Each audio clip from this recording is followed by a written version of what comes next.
Hey guys, Sammy D here in my favorite place in the world, a thrift store. I could spend all day in a thrift store. I think when I die and go to heaven, my heaven's going to be a thrift store.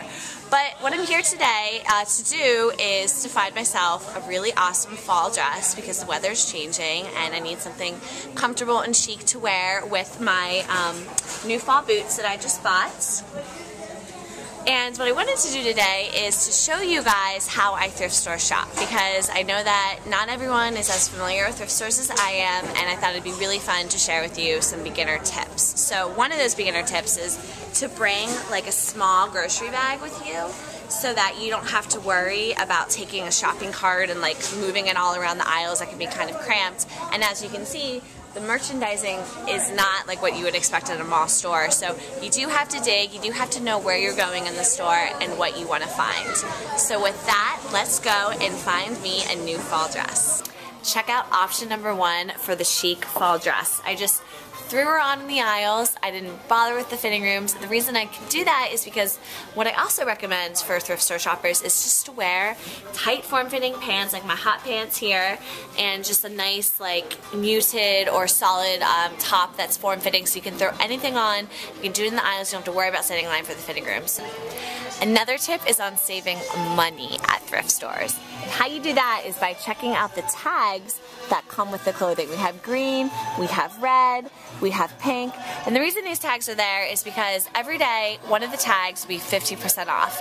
Ask a store associate what color is on sale, and then that way you'll know which piece to purchase to get a discount. I want this. Can someone buy it for me? It says field flower. How cute is that? I love it. It's so granny chic. I want to be a granny. So I'm really obsessed with jean right now, and I think that this would go really nice with my boots. The only issue with it is that, see, it has, I think it has like toothpaste or paint, but I don't know. Toothpaste you can wash out, paint you can't. So I don't know if I'm going to take the risk of buying this one because it's just not worth it for the investment to see if it's going to wash out. Top secret, this is where people put their clothes after they try them on and they don't want them. They might be their rejects, but I swear it's some of the best stuff. Come over here, see what people don't want, and you're going to find amazing leather skirts like this. Really want to try this one on. So I haven't worn corduroy since I was in 3rd grade, but I have some vintage Bill Blass. I love it. I think it goes really well with my boots. Love these cowboy boots to death. I want to take them home, but before I take them home, what I always do is I check the heel, because what can happen is from wear and tear of other users, the heel can become loose. I've actually come home with cowboy boots and then the next day the entire heel has come off and I have to go to the cobbler and invest like $15 in a $8 pair of shoes. So be wary. I'd also clink the heels and just make sure that everything is intact. I love this dress even though it's sleeveless. I think with a sweater it can be a fall dress and the pattern is so fun. Awesome leather skirt, perfect for fall. But before I buy leather, what I like to do is give it a good scratch, and as you can see, it's sort of disintegrating there, which means that the leather isn't in the best condition that it could be. This is a vintage piece, so I'm not surprised. I also noticed on the inside that there are some problems here. This is the suede, it's sort of falling apart. You can see it wasn't cut very well there. It's just not the best piece, and even though it's not falling apart now, I probably wouldn't buy it because in a couple of years this could be completely disintegrated in my closet. I love finding great blazers at thrift stores, but you have to check the pockets like this to make sure that either they're not falling apart at the bottom or that there aren't like snot rags on the inside, or I found like mints in my pocket, so just make sure there isn't some like stuck gum or some gooey stuff in there and you're all clear.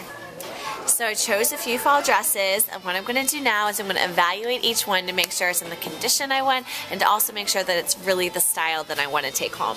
But what I'm going to do first is push over some clothes and clear myself some space so that I can evaluate each one of the dresses one by one. So I have my dresses, I'm going to put them over here and put them all out individually so I can examine each one.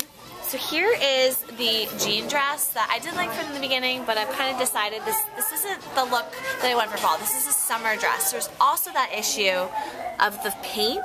I mean, it could be toothpaste, but I'm not going to invest in it because there's a risk there. So one option gone. Now, I have 3 left. I really liked this dress. The pattern is awesome. I think it's really funky and fresh, but it is short sleeve, so I don't know if it's quite the fall outfit I want, but it's a fall pattern. Now, the corduroy, I just thought was so cool because I haven't worn it since 3rd grade. It's a vintage Bill Blast. It has this awesome zipper, these really cute pockets, and I can also transition it from summer to fall by putting in a long sleeve white shirt under it. But I loved my first dress so much. It was so cute, and I think it's a boutique dress, and I think it's okay for fall, but I'm not quite sure. I might definitely need to wear a sweater with this one, so I have to take that into consideration. So I have 3 dresses here. I'm not sure which one it is I'm going to take home, but if you guys want to know, check back on my blog, and I will let you know which one I ultimately buy.